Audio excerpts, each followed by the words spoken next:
नमस्कार। आज हम सब मिलकर आध्यात्मिक गुरु श्री हित प्रेमानंद गोविंद शरण जी महाराज के कुछ बहुत ही गहरे उपदेशों को समझने की कोशिश करेंगे। तो सवाल ये है कि इस भाग दौड़ और संघर्ष से भरी दुनिया में मन को शांत कैसे रखें। ये एक ऐसा सवाल है जो हम सबके मन में कभी न कभी तो जरूर आता है ना? तो चलिए महाराज जी की शिक्षाओं की रोशनी में इसका जवाब ढूंढते हैं। देखते हैं कि कैसे बाहरी दुनिया की उथल पुथल के बीच भी अपने अंदर शांति पाई जा सकती है। तो ठीक है, शुरू करते हैं। सबसे पहले बात करते हैं उन मुश्किलों की जो बाहर की दुनिया से आती हैं, वो चुनौतियां जिनका हम रोज सामना करते हैं। अब ये एक ऐसी सिचुएशन है जिससे हम में से कई लोग गुजरते हैं कि जब हमारे अपने ही परिवार के लोग या दोस्त गलत रास्ते पर चल पड़े तो क्या किया जाए। देखते हैं महाराज जी इस मुश्किल घड़ी में क्या करने की सलाह देते हैं। तो महाराज जी 3 स्टेप का बहुत ही प्रैक्टिकल तरीका बताते हैं। पहला, उन्हें प्यार से समझाने की कोशिश करें। दूसरा, अगर वो न समझे तो उनके लिए प्रार्थना करें। और तीसरा, अगर फिर भी कुछ न बदले तो अपनी मानसिक शांति के लिए उनसे थोड़ी दूरी बना लेना ही बेहतर है। लेकिन तब क्या करें जब लोग आपकी आस्था, आपकी मान्यताओं का ही मजाक उड़ाने लगें? ये भी एक बहुत आम समस्या है। इस पर महाराज जी एक बहुत ही जबरदस्त कहानी सुनाते हैं। तो कहानी हमें ले चलते हैं सम्राट अकबर के समय में। उन्होंने एक हुक्म जारी किया कि उनके दरबार में कोई भी धार्मिक चिन्ह लगाकर नहीं आएगा, और अगर किसी ने ऐसा किया तो उसे गर्म लोहे से दागा जाएगा।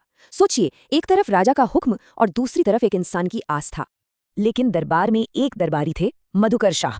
उन्होंने इस आदेश की कोई परवाह नहीं की, बल्कि वो अगले दिन पहले से भी ज्यादा बड़ा तिलक लगाकर दरबार में आ गए। उन्हें पता था कि इसका अंजाम क्या हो सकता है। जब अकबर ने पूछा तो उन्होंने कहा, ये चिन्ह तो अनंत ब्रह्मांडों के सम्राट का है, इसे हटाने की हिम्मत किसमें है?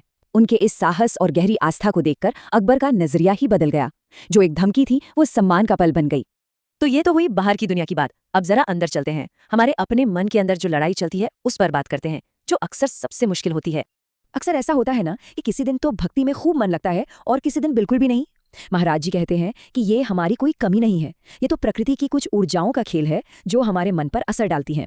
ये 3 गुण हैं, सत्व, रज और तम।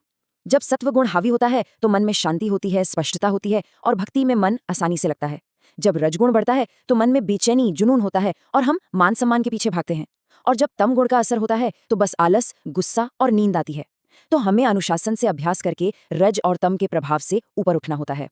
अब एक और बहुत बड़ा जाल है इस रास्ते पर। जैसे जैसे हम आध्यात्मिक रास्ते पर आगे बढ़ते हैं, एक बहुत सूक्ष्म अहंकार, एक ईगो आ जाता है। ये लगने लगता है कि मैं दूसरों से ज्यादा आध्यात्मिक हूँ। तो इस आध्यात्मिक अहंकार से कैसे बचें?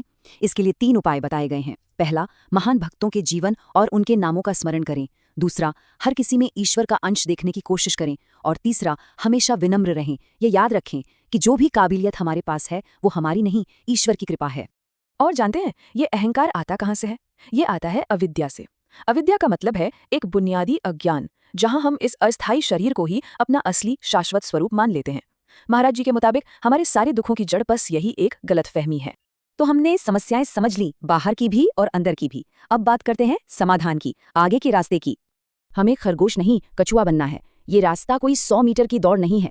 यहाँ रफ्तार से ज्यादा जरूरी है निरंतरता, स्लो एंड स्टेडी। धीमे लेकिन लगातार चलते रहना ही मंजिल तक पहुंचाता है। और ये अटूट विश्वास आता है अनन्यता से। अनन्यता मतलब एकनिष्ठ भाव कि अगर कुछ अच्छा हो तो वो मेरे प्रभु की कृपा से, और अगर कुछ बिगड़े तो वो भी उनकी ही मर्जी। मैं किसी और के दरवाजे पर सफलता मांगने नहीं जाऊंगा। ये जो अटूट भरोसा है, यही साधना की असली नींव है। तो अगर बिना किसी पछतावे के जीना है तो उसका एक ही तरीका है, हर सांस के साथ परमात्मा को याद करने का अभ्यास। क्योंकि अंत समय में जो विचार मन में आएगा वो कोई अचानक नहीं आएगा, वो हमारे पूरे जीवन भर के अभ्यास का ही नतीजा होगा। और अब आते हैं इस यात्रा के सबसे अहम पड़ाव पर, सच्चा समर्पण क्या है और इसमें गुरु की क्या भूमिका है। लेकिन ये कैसे पता चले कि हमने सच में सरेंडर कर दिया है? इसका कोई थर्मोमीटर है, कोई पैमाना है? महाराज जी इसके लिए एक बहुत ही खूबसूरत मिसाल देते हैं। सच्चा समर्पण, जिसे शरणागति कहते हैं, वो कोई एक दिन का फैसला नहीं है। ये तो मन की एक ऐसी अवस्था है जहां भगवान का विचार बिना किसी रुकावट के लगातार बहता रहता है। ठीक वैसे ही जैसे एक बर्तन से दूसरे बर्तन में तेल की धार बिना टूटे गिरती रहती है, एक अखंड धारा। और इस अवस्था तक पहुंचने में गुरु शिष्य का रिश्ता बहुत अहम है। शिष्य एक गीली मिट्टी की तरह है और गुरु एक कुम्हार। गुरु उसी शिष्य को आकार दे सकता है जो एक कोरी स्लेट की तरह आए, जो अपने पुराने विचार और धारणाएं छोड़ने को तैयार हो और पूरी तरह से ढलने के लिए तैयार हो। तो एक शिष्य अपने गुरु को सबसे बड़ा तोहफा क्या दे सकता है? पैसा? सेवा? नहीं।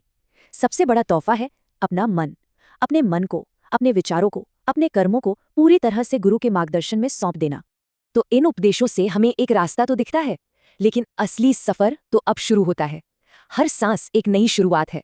तो सवाल ये है कि इस सांस के साथ क्या किया जाए।